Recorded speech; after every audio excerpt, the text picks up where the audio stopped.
आज phrasal verb की class है और मैंने 13 फ्रेजल वर्ब्स लिखे हैं। ये ग्रामर का हिस्सा है। तो पहला फ्रेजल वर्ब है हमारा लिम्प ऑफ। इसका मतलब होता है वॉक ऑन वन लेग। जब कोई जख्मी हो जाता है या कोई चोट लगती है तो बंदा एक लेग पे जोर लगाकर चलता है। तो इसके लिए हम वर्ड इस्तेमाल करते हैं फ्रेजल वर्ब लिम्प ऑफ। मैंने एग्जांपल लिखा है नीचे। रोनाल्डो वो जख्मी हो गया, फिर उसको ग्राउंड से निकलना पड़ा बाहर। रोनाल्डो लिम्प्ड ऑफ द ग्राउंड, यानी वो एक लेग पे जाकर ग्राउंड से निकला। तो limped off means walk on one leg with difficulty, मुश्किल के साथ चलना। फिर दूसरा हमारा फ्रेजल वर्ब है कम थ्रो। अब ये जो फ्रेजल वर्ब है कम थ्रो, इसका मतलब होता है सरवाइव करना या कामयाब हो जाना किसी बंदे की ना होने की वजह से। एग्जाम्पल मैंने नीचे लिखा हुआ है, टीम कम थ्रो विदाउट रोनाल्डो। रोनाल्डो जख्मी हो गया, निकल गया, तो टीम ने उसके बावजूद भी जो है कम थ्रो किया, यानी कि सरवाइव कर लिया, उन्होंने कामयाबी हासिल की। तो कम थ्रो का मतलब होता है सरवाइव एंड सक्सीड। नंबर तीसरा फ्रेजल वर्ब है कम अक्रॉस। ये फ्रेजल वर्ब है, इसका मतलब होता है कम अक्रॉस का फाइंड बाय चांस या meet someone suddenly. For example आपके पास फोटोज हैं, पुराने एल्बम, और आपने अचानक से अपनी पुरानी तस्वीर देख ली, तो आपने कहा आई केम अक्रॉस। ये पास्ट सिंपल है। Old photos on my gallery. तो कैम अक्रॉस मतलब टू फाइंड, देख लेना, अचानक से आपको कोई चीज़ मिल रही है, या आप कहीं पे जा रहे हैं मॉल में शॉपिंग के लिए, तो आपने कहा कि I came across my old friends, यानी मैं उन दोस्तों से मिला।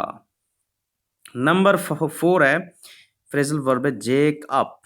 इसका मतलब होता है इंक्रीज करना या रेज बढ़ाना, समथिंग किसी चीज को इंक्रीज करना, बढ़ाना।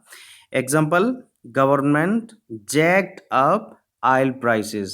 तो गवर्नमेंट ने प्राइसेस जो है पेट्रोल की या ऑयल्स की, उन्होंने बढ़ा दी है। तो जैक्ड अप का मतलब होता है raise, increased. Number 5 take up. अब नंबर 5 टेक अप, इसका मतलब होता है अपना कोई करियर आगाज करना, स्टार्ट, बिगिन, या किसी चीज में इन्वॉल्व होना स्टार्ट से। फॉर एग्जांपल मैंने लिखा है he took up his career in 1995। तो इसने अपना करियर जो है स्टार्टेड किया, शुरू किया। टुक अप का मतलब मैंने पास्ट सिंपल में लिखा है, इसका मतलब होता है बिगिन या बिगेन, स्टार्टेड, कमेंस्ड या गेट इन्वॉल्व इन। उसके बाद नंबर 6 डान ऑन। इसका मतलब होता है कोई चीज आपको समझ आ जाए, आपको एक रियलाइज हो जाए, या आपके सामने क्लियर नजर आ जाए, या कोई चीज आप कब से नहीं समझ रहे हैं और अचानक से आपको समझ आ जाए। इसके लिए फ्रेजल वर्ब होता है डान ऑन, यानी टू बिकम नोन, किसी चीज के बारे में बाखबर होना या रियलाइज करना।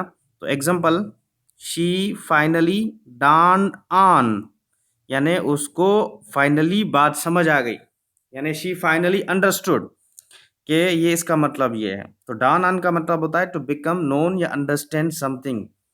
Number 7 put out. ये फ्रेजल वर्ब है, इसके दो मतलब हैं। एक तो मतलब होता है एक्सटिंग्विश, यानी बुझाना।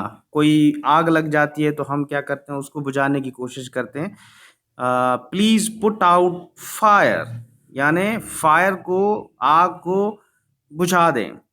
दूसरा इसका मतलब होता है रिमूव करना, जैसे कहते हैं please put out your shoes, put out your shirts, या put out your school dress.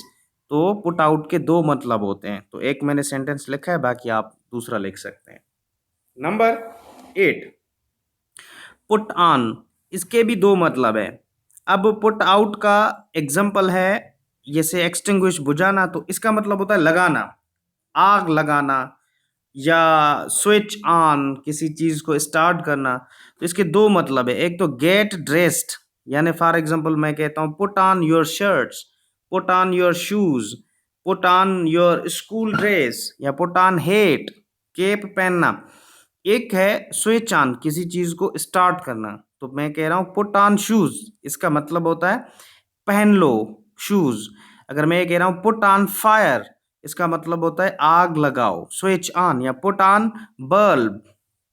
Number 9, call on, इसका मतलब होता है पे अ विजिट टू समवन, किसी के पास जाकर आप घूम कर आते हैं या किसी को विजिट कर लेते हैं। आपने एग्जाम्पल में देखा, शी कॉल्ड ऑन हर, यानी वो लड़की जो है विजिट करने गई कहाँ पे, हर यस्टरडे। कॉल जो है उसने अपनी फ्रेंड के पास गई। कॉल्ड ऑन का मतलब होता है पे अ विजिट टू समवन। उसके बाद नंबर 10, कैरी ऑफ। इस कैरी ऑफ का दो मतलब होता है, एक तो किल करना, किल हो जाना, दूसरा मतलब होता है विन, सक्सीड होना। तो एग्जांपल के थ्रू आपको समझ आएगा, they were carried off due to flood. तो कैरीड ऑफ मतलब किल्ड, या दे वर या more than 100 people were carried off owing to corona virus. तो कैरीड ऑफ का मतलब होता है किल हो जाना, कत्ल हो जाना। तो दूसरा मतलब होता है they carried off a match, यानी दो, यहाँ she could not carry off prize, इसका मतलब होता है विन। तो सेंटेंस के मुताबिक आपको समझ आएगा। नंबर 11, कैरी ऑन, इसका मतलब होता है कंटिन्यू करना, जारी रखना, मेंटेन करना किसी चीज को। For example, they carried on project, उन्होंने प्रोजेक्ट को कैरी ऑन किया, कंटिन्यू किया, जारी रखा। I could not carry on my writing skills, I could not carry on my English classes. तो नंबर 12, कम राउंड, ये भी फ्रेजल वर्ब है। कम राउंड का मतलब होता है टू विजिट समवन्स होम, किसी के घर को आप जाकर विजिट करते हैं। आई शैल कम अराउंड यू टुमारो, मैं आपके पास कल आऊंगा देखने। फिर नंबर 13 है क्राइड अप। अब देखिए फ्रेजल वर्ब क्राइड अप का मतलब होता है सराहना किसी को, तारीफ करना किसी की पब्लिकली, सबके सामने। तो example, she carried up her friend, उसने अपनी फ्रेंड की तारीफ की, यानी सबके सामने पब्लिकली प्रेज किया, एक्सटोल करना, तारीफ करना। तो ये डेली बेसिस पे रिकॉर्डेड लेक्चर्स हैं जिनकी चार्जेस 3000 है। ये ग्रामर का सेशन है और आप इस नंबर पे रजिस्ट्रेशन करवा सकते हैं। Very important session for writing skills. Thank you for watching this video.